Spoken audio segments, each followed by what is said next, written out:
We're now joined by the founder and chairman of the political party Tripura and somebody who has scripted a new political landmark in Northeast, Mr. Pradyut Debbarman. Mr. Debbarman, Tripura Tribal Council election is something perhaps many people across the country must have not heard of until your party, a regional party formed not even a year back, created a history. You have not only defeated the ruling BJP IPFT alliance in Tripura, but also the left and the Congress was in fray.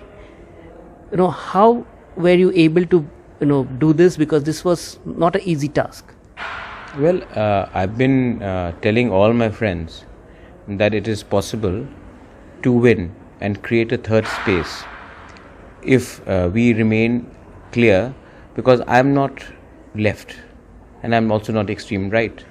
So I want a space which is in the center. And from what we have felt in the Northeast is that the New Delhi, the national parties often don't hear or don't align with us or don't even try to understand what we are talking about. I have myself been in the Congress, and I've always felt that this miscommunication, this distance has always worked against the interest. So there was a feeling in the entire Northeast and in my state as well that you have to either align with BJP or the Congress to win an election in the Northeast or in Tripura as well. Well, I thought that this was possible, and we fought. We've got a team of all young people. In fact, out of the 19 candidates which have won, 14 are those who are below the age of 40, some even 29, some 30, all professionals. None of them, barring one or two, have any political background. And we fought, and we fought well. We fought on our own against the biggest party in the world, BJP, against the oldest party in India, Congress, and against a CPM party which is very formidable. They were there for 25 years. And yet we've got 2/3 majority on our own.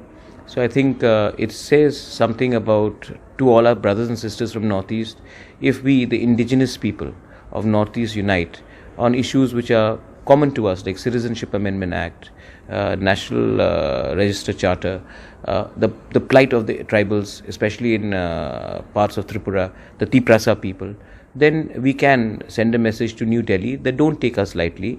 We are here to stay, and not every politician or not every leader is purchasable. But you were once the Tripura Congress chief. You were a very important young leader of the Congress in the Northeast. And unlike many of your colleagues who have left the party and gone on to join the BJP, you decided to actually start a regional party. Why is it so? That's because I have my own ideology. I also believe that when I left the Congress, I think the Congress was extremely unfair to me. I kept on telling them that, please understand my point of view, I'm speaking for my people. The Congress General Secretary at that moment did not pay two heeds to me. Why should I always be made to choose between Congress or BJP? Can't a Tiprasa, can't an indigenous person from the Northeast have his own point of view? Do you think that all solutions start and end in Delhi? So we have our own problems, we have our own challenges, and I wish through your TV channel, the rest of India understands that we are deeply hurt. We are deeply hurt on what is happening. We feel a sense of alienation, and we are also very upset with our own leaders who are tribals, who are leaders from the Northeast, who have only gone to Delhi and compromised on what they have originally told the people. Some leaders have told us something and then misled us. So since we have very less faith in the leadership, we thought that we will carve out our own party filled with people who are not necessarily from political background and speak for the people rather than political parties which have been delaying and not solving our problems. BJP was able to stitch formidable alliances with powerful regional parties all across Northeast. And if you leave out Mizoram, where you have a MNF government, which is also part of NDA, in either the BJP is in power or it has an alliance government like in Tripura. So for a regional party like yours, which is very new, how in a long run, how would you sustain by not aligning with the national party, not going with BJP or the Congress? Or do you think that the other regional leaders here also have a lesson to learn from how you achieved the success that you have achieved? See, my point is very simple. I don't have any personal animosity against BJP. I don't have any personal animosity against Congress.